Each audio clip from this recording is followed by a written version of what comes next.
जय हिंद साथियों, नमस्कार। मैं लोकिन मध्य प्रदेश पुलिस और जो अभी नेक्स्ट मंथ 7500 जो पद हैं एमपी पुलिस कांस्टेबल की वैकेंसी आनी है।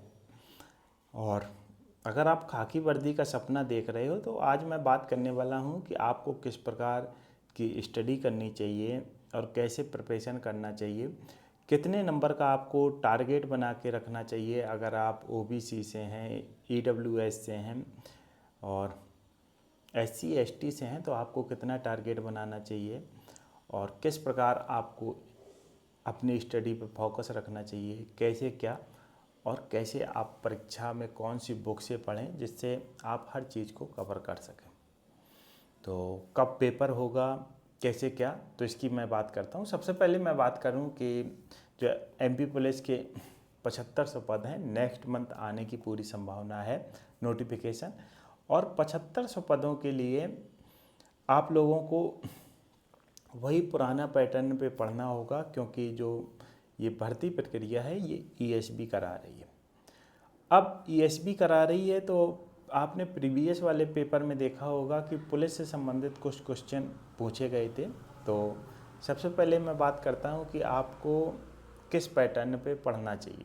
तो पुराने पैटर्न पे आपको पढ़ना चाहिए जिसमें आपकी मैथ है, रीजनिंग है, सामान्य ज्ञान है, एमपीजीके है, साइंस है। इसमें मैथ के किसी में 20 क्वेश्चन, किसी में 25, 30, ऐसे रीजनिंग के 30 से 35, 10 नंबर की विज्ञान आती है, एमपीजीके आती है और जीके आती है, इस प्रकार का। अब जीके एमपीजीके अगर आपको पढ़ना है तो परीक्षा धाम बुक है, उसमें बाकायदे नक्शे से पढ़ाया गया है।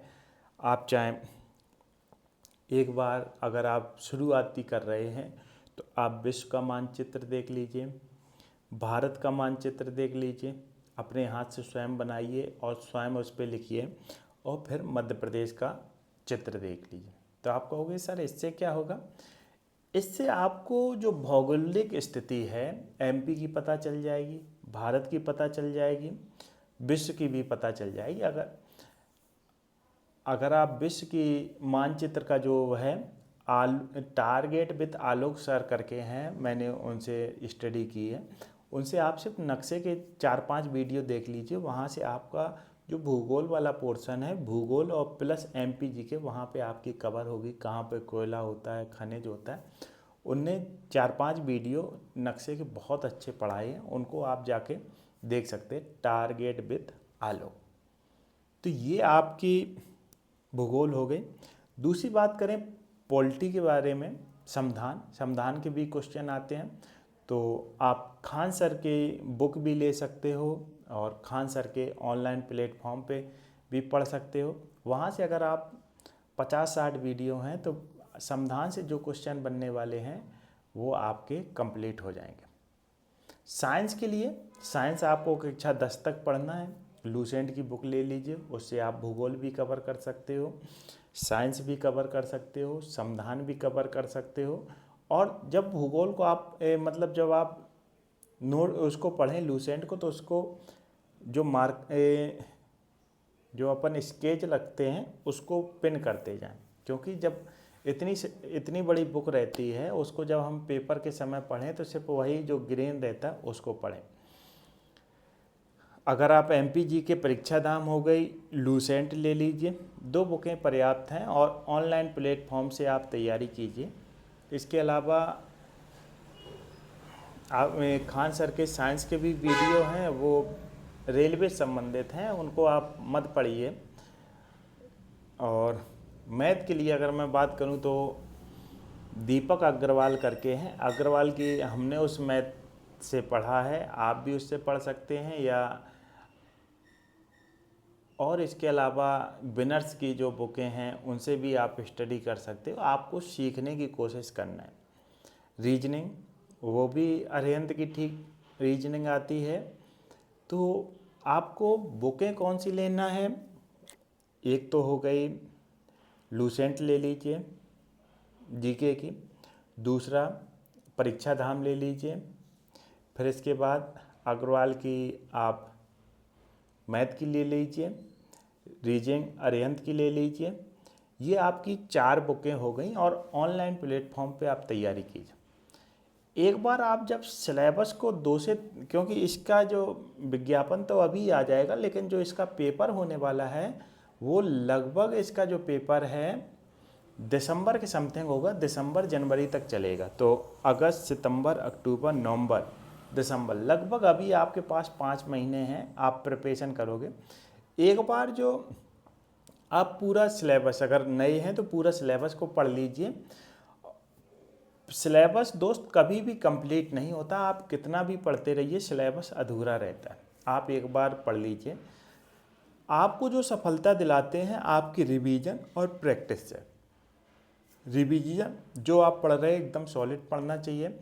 और इसके अलावा जब आप कोर्स कंप्लीट कर लें तो कम से कम 3 से 4 राइटर के आप पे ऑनलाइन या ऑफलाइन प्रैक्टिस सेट हो। कम सभी के 10-10, 15-15 प्रैक्टिस सेट लगा लो। वहाँ से आपको पता चल जाएगा कि आपकी तैयारी कैसे है।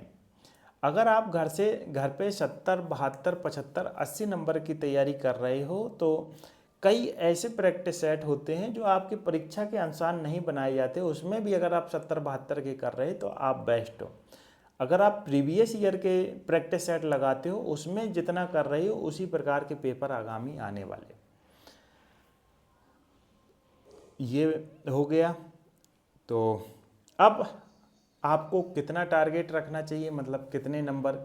अगर आप यूआर से हैं तो लगभग आपके 80 नंबर आना चाहिए, तब आप रनिंग के लिए सोच सकते हो, क्योंकि पिछली बार भी अच्छी खासी मेरिट गई थी। ओबीसी और ईडब्ल्यूएस से हैं तो 75 प्लस नंबर रख लीजिए। और आप एससी वाले हैं तो आपके 70 प्लस नंबर होना चाहिए, मेरा टारगेट बता रहा हूँ। और एसटी वाले हैं 65 प्लस। आप कहोगे कि सर आप ज़्यादा बता रहे हो। देखो, मैं टारगेट बता रहा हूँ कि इससे ज़्यादा भी आ सकते हैं, 1-2 नंबर ऊपर नीचे हो जाएंगे। आपको टारगेट अपना सेट करके रखना है कि अगर इतने हमारे नंबर आ गए तो आपको रनिंग के लिए बुलाया जाएगा। नॉर्मलाइजेशन में भी नंबर कम ज़्यादा होते हैं। ये अगर आप ऐसे रणनीति के साथ, कुछ बच्चे ऐसा होता है कि 7-8 घंटे पढ़ते हैं, ऐसा मत पढ़िए, इससे आपको नौकरी नहीं मिलती है।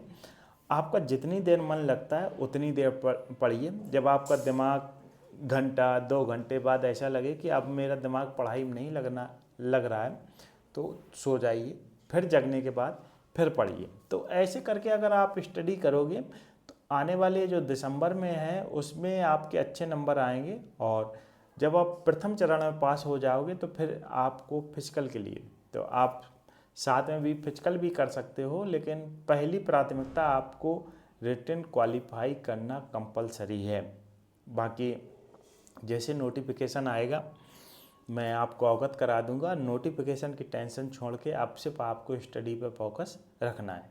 बाकी मैं रात को 8 बजे के बाद लाइव आता हूँ अपने यूट्यूब चैनल पे। फिर भी कोई समस्या है तो आप अपने सवाल पूछ सकते हो।